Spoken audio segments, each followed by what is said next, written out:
So you may have already learned that angles can be measured in degrees, and that's pretty familiar for a lot of us because of triangles and geometry and in a lot more regular areas of our lives we use angle measures in degrees, whether it be navigation and other types of things.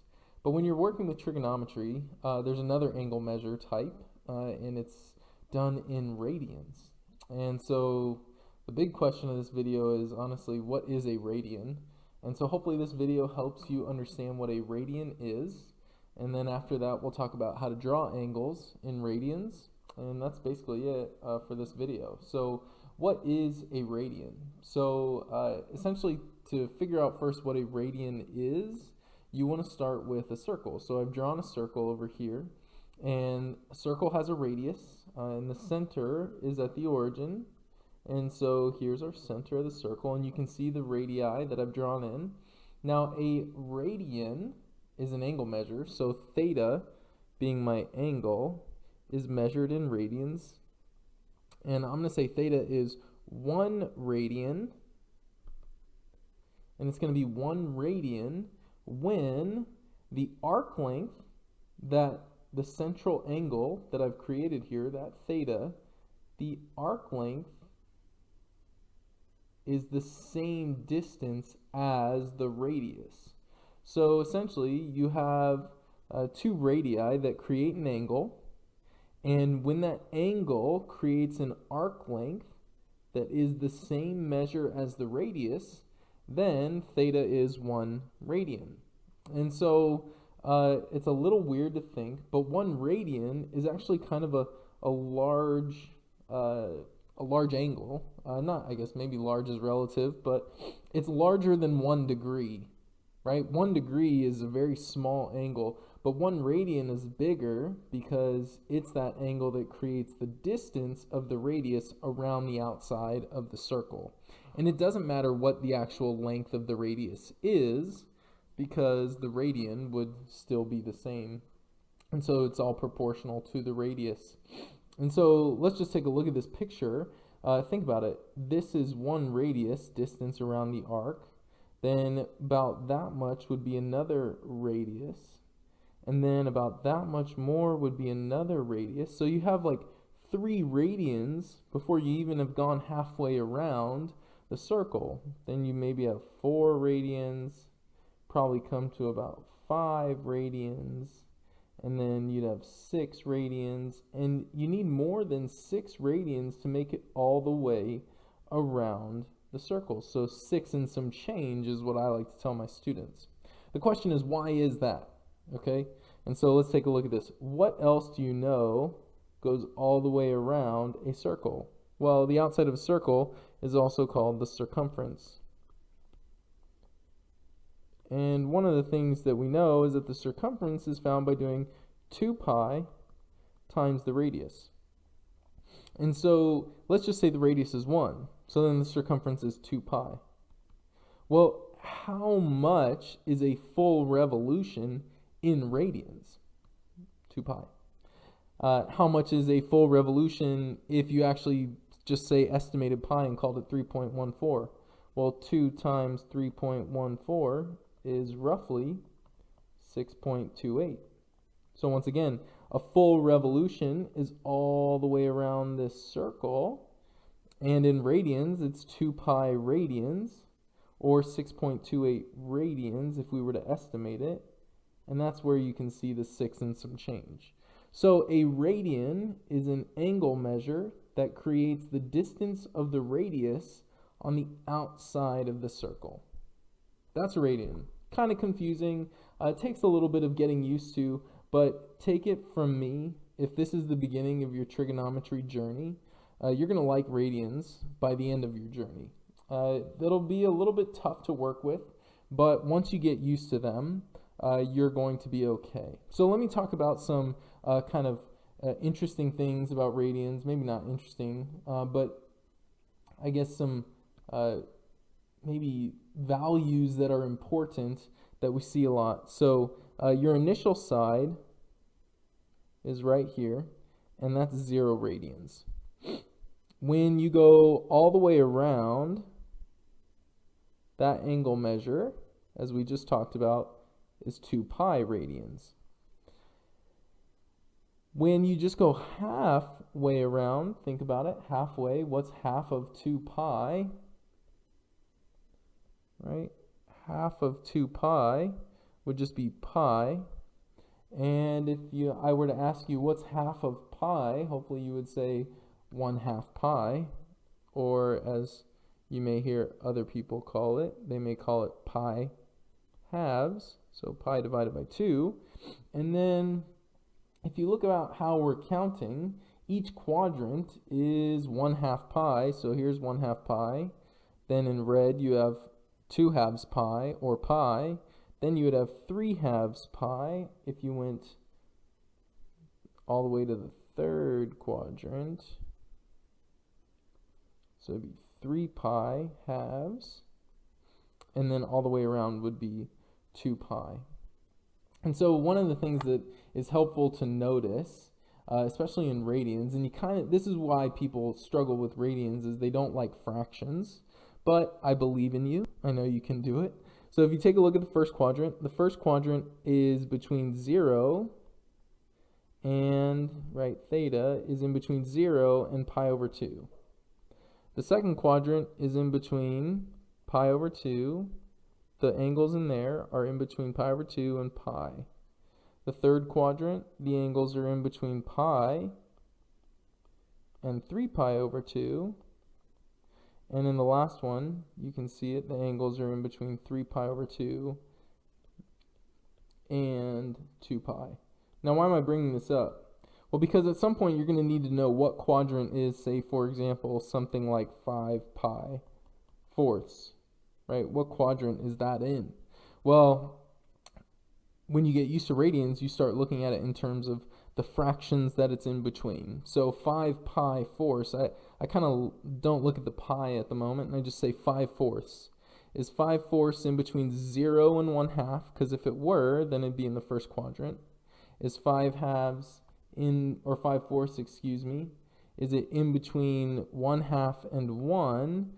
No. 5 fourths is bigger than 1. So since 5 fourths is bigger than 1, that means it would have to either be in the second or third quadrant, somewhere down here, since it's bigger than 1. Well, 5 fourths is not bigger than 3 halves.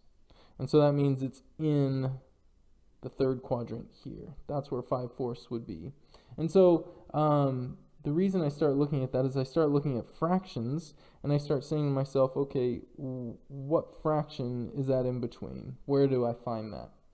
Sometimes you won't have pi in the problem, and therefore it's implied that it would have been already multiplied in. So somebody might say, where is 7 radians located? Sometimes students want to put in, oh, they asked me about 7 radians, so that means 7 pi, but these are not equivalent, okay? 7 radians and 7 pi radians are not close to the same at all. So to estimate where those same angles were, let me give it to you multiplied out. I'm just going to go to 1 or 2 decimal places, not a lot. So here's your initial side. 0 radians is still 0 radians. Then halfway, right, if you think about it, pi over 2, 3.14, divided by 2 would be 1.57 radians. Right? Halfway around was pi, so that's roughly 3.14 radians. And then 2 pi, we said, right? 2 pi is approximately 6.28 radians. And then the last one would be 1, sorry, I got to do some addition. 1, carry the 1, 7, 4.71 roughly. 4.71 radians. Just about. So if you start looking at estimated kind of values, where would 7 radians be? Well, 7 radians obviously goes all the way around once, because all the way around is 2 pi. And then 7 radians, 7 minus 6.28, is less than 1, so it's not going to leave the first quadrant, and so 7 radians would be in the first quadrant. And so that's another way of, or that's the way of kind of looking at radians in the coordinate plane. The quadrant angles, the ones that separate the quadrants, hopefully those make sense. Once again, I'll run through them. You have 0 right here. You have pi halves. You have pi. You have 3 pi halves and 2 pi. And that's kind of the breakdown of the quadrants. And you're finding where do these angles kind of exist within those quadrants. So let's do a couple. We're going to draw a few, talk about how to draw them, and then our video will be done. So 5 pi sevenths. Let's draw our coordinate plane. Now let me ask the question, after we draw our initial side, is 5 sevenths bigger than 1 or less than 1? 5 sevenths is less than 1, right? So 5 pi sevenths is less than pi, meaning that 5 pi sevenths is either going to be in quadrant 1, or quadrant 2. It can't be in quadrant 3 or 4, because if it was bigger than pi, then it would end up in 3 or 4, but it's less than pi. So 5 sevenths, the next question to ask is 5 sevenths bigger than 1/2 or less than 1/2? Because here's pi halves. So 5 sevenths bigger than 1/2 or less than 1/2? And the answer would be bigger. So I draw my angle here, and showing that's our rotation, there's 5 pi sevenths. Another way to think of this, this takes a while, but if you want a different way of thinking about it, here's the coordinate plane again. I'm going to draw for you.